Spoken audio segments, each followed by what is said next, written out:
Hello, this message is for you and it's entitled Living Hope. First, let me read to you from Revelation 21, 1 to 7. Then I saw a new heaven and a new earth, for the first heaven and the first earth had passed away, and there was no longer any sea. I saw the holy city, the new Jerusalem, coming down out of heaven from God, prepared as a bride, beautifully dressed for her husband. And I heard a loud voice from the throne saying, "Now the dwelling of God is with human beings, and he will live with them. They will be his people, and God himself will be with them and be their God. He will wipe every tear from their eyes. There will be no more death or mourning, or crying or pain, for the old order of things has passed away." He who was seated on the throne said, "I am making everything new." Then he said, "Write this down, for these words are trustworthy and true." He said to me, "It is done. I am the Alpha and Omega, the beginning and the end. To those who are thirsty, I will give to drink without cost from the spring of the water of life. Those who overcome will inherit all this, and I will be their God, and they will be my children."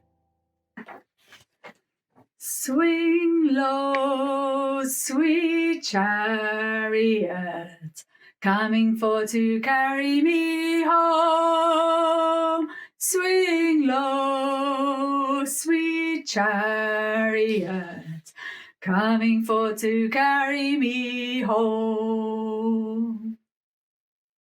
This melancholic but dignified power of the African American spirituals minister to my soul. We can learn so much from the faith of the brothers and sisters caught up in the evil slave trade. They sung their faith, and this deepened their capacity to endure hardships. The slaves' resilience allowed them to transcend the complications of their everyday because they knew that no matter what adversity was thrown at them, their hope for a better future could not be crushed or taken away. John, the author of Revelation, was writing to the new fledgling churches in the first century. The believers were about to face widespread persecution as the Emperor Domitian ordered Christian homes to be plundered and burnt, believers to be tortured, impaled, or thrown into the arena and sawn to death. And John gave them this, a picture of the new heavens and the new earth. He gave them a technicolor image of cosmic renewal and hope. With this, they could face the trials, hardship, and persecution. And it worked. Christians took suffering with poise and peace. They sang hymns. They forgave their persecutors. The more people killed them, the more the church grew. The early church theologian Tertullian concluded, "The blood of the martyrs is the seed of the church." And in this picture John gives, heaven comes to earth. Heaven is important, but it is not the end of the world, as theologian Tom Wright likes to quip, because heaven comes to earth. And there's more.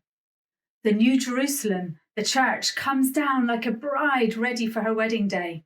And here we have in this passage the final answer to the Lord's Prayer. Your will be done on earth as it is in heaven. Here is the final accomplishment of God's great design to defeat and abolish death forever and rescue all God's creation from decay.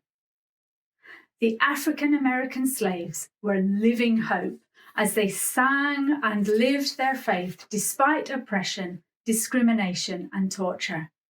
First century Christian believers were living hope despite oppression, maltreatment, and persecution. And as we come to terms with living here in Red Hill in Tier 4, people are looking for hope. They're hoping for something. They're pinning their hopes on the COVID-19 vaccine. They are pinning their hopes on they're hoping that their loved ones get the vaccine before it's too late. They're hoping the logistics of the vaccine rollout plan works. They're hoping that the vaccine will get them out of lockdown. They're hoping the vaccine will prevent future waves of infection. from destroying our health and our wealth.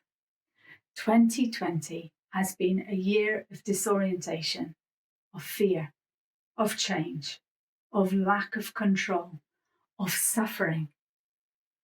Our people are seeing there is a hope. It's coming. It's coming in a vaccine.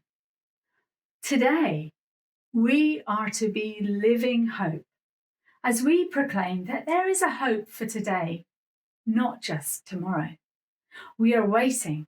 We are in our time of Advent. We are waiting for the coming of Christmas. And we've had the first instalment of the good news in the birth, death, and resurrection of Jesus Christ. God raised Jesus to life, and this was the first fruit, the first sign of what is to come, the new heaven and the new earth. John was not only giving a picture in this vision, he was giving practical, literal hope. And we can do the same. And here's 2 examples from this passage. Firstly, we can share the opportunity for people to drink from the water of life. In this passage, look at verse 6. To the thirsty I will give water as a gift from the spring of the water of life. John is referring to the woman at the well in John 4 and to Jesus' words on the cross, I am thirsty. The cosmic thirst is quenched by the river of life found flowing through the city of heaven. The incarnation of Jesus, he was living hope. We can be living hope as we give our Christmas food no longer needed to visitors that won't be joining us. We can share food parcels in our community. We can phone people on their own. We can send messages to those frontline workers that we know to encourage them through this time. And when I'm not on a computer screen but out and about, I look for people on their own and I talk, socially distanced, of course. But what about the person selling the big issue? What about the rough sleeper? What about the frail? Sam Wells, the vicar and theologian, talks about developing a relaxed attentiveness, seeking to be living hope. People can taste and see that the Lord is good as they drink from the spring of the water of life. And secondly, in verse 5, says, see, I am making all things new. It's the promise of God that's been happening since Jesus' resurrection to today and will continue until the new heaven arrives. So we can play our part to announce that God is God, Jesus is Lord, that the powers of evil, corruption, and even death itself have been defeated and that God's new world has begun. Vaccine or no vaccine, we can be living hope as we comfort people. These things will pass. There is a time coming when there will be no more death or mourning or crying or pain. God is love. His kingdom is love, and the message of Revelation reveals and proclaims that love wins. Living hope is distinct from wishful thinking because it claims to be based on what Jesus has achieved, and that gives it legs for the long haul, beyond the African American spirituals, beyond the COVID-19 pandemic. This is a supernatural, audacious hope.